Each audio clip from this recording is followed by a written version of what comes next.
I'm Danielle Clough. I'm an embroiderer from Cape Town, South Africa.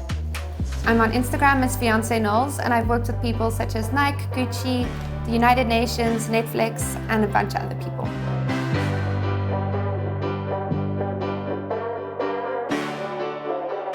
So there are a few basics that you need to start with knowing. First thing is your fabric. Fabrics I really enjoy using are natural fabrics like linen and cotton. You get really affordable cottons like calico, which is unbleached and natural and hold your references and your line work really beautifully. All fabrics you should wash before you use them. There is a 20% shrinkage mostly when you're using a natural fabric, so always wash them. And a lot of fabrics will be pre-starched, like these beautiful shweshwes. And when they feel stiff, that's because they're holding a lot of starch in them. So once you wash them, they become soft and really easy to work with. This right here is a bleached calico.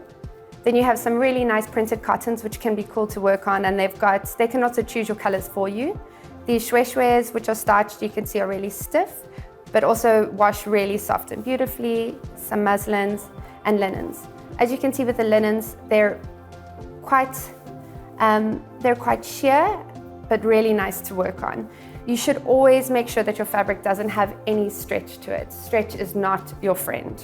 You don't have to be too particular with your fabrics. Remember that your clothes, anything like bags you can use to sew on, just be mindful of the thickness of the fabric. Things like denims are going to be much harder to sew into than a tote bag or something that you have in your closet, like a cotton t-shirt. So the threads that I like working with are DMC. These are just traditional floss. They are stranded floss that come usually in 6 separate strands. Then you can work with wools. I enjoy working with acrylic wools, mainly because I don't like wasting really, really beautiful wools that could be used for scarves and embroideries. And they also just work a lot better in terms of sewing with them. These are just the strandeds that have been wrapped onto floss cards. And you can also get threads in hanks. So essentially you have 3 types of needles. You have a milliner where the shaft and the eye are the same size. These are great for beading and for bullion knots. Then you have a tapestry needle. A tapestry needle, the eye is a bit bigger than the shaft, so it's easier to thread and it has a blunt tip. This is really nice with count work and fabrics with quite an open weave that it doesn't pierce through the fabric and it's easy to get through the holes.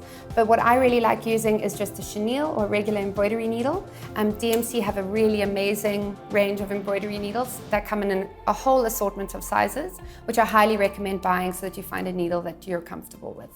So the hoops that I really enjoy working with are your regular plastic embroidery hoops. They hold the fabric really nice and tightly. It's very important that your fabric is taut in your hoop. That way you don't get any puckering. Bamboo hoops are really beautiful for display and you can use them to work with. I just find that the plastic hoops for working with just hold your fabric a lot tighter, whereas the bamboo hoop you have to consistently be stretching your fabrics to keep it in place. Either way, they both will definitely do the job, and the bamboo hoops are more sustainable. So if you are going to use a plastic hoop, just use one and then keep reusing it. And then the last thing is your masking tape. I use masking tape to tape the edges so that they don't fray. I do this because I'm lazy and because you can write yourself notes on it. It's a really nice way of writing down the date that you started a project, how long or how many days you've been working on it, and if you need little motivational notes to keep you going. So any small scissors should do. You can get these at pretty much any store. These are really nice, the little ones to just get in and to cut off any loose threads that you need to.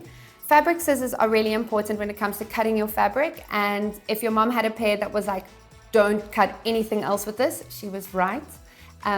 It's because even paper, plastic, all blunts the fabric scissors quite quickly. And it's really nice to cut the fabric with a strong pair of sharp scissors. This little thing here is a quick unpick. I try not to use it too much. I don't think that making mistakes is a bad thing, so going backwards isn't necessary, I don't think. But if you do feel like you need to use it, it's got a little point here which you slide underneath your stitch, and just between it there is a blade which slices your stitch in half. Another little nice to have is a magnet. They're really nice to keep your needles all in one place, and you can stick them on the top of your embroidery hoops so nothing gets lost.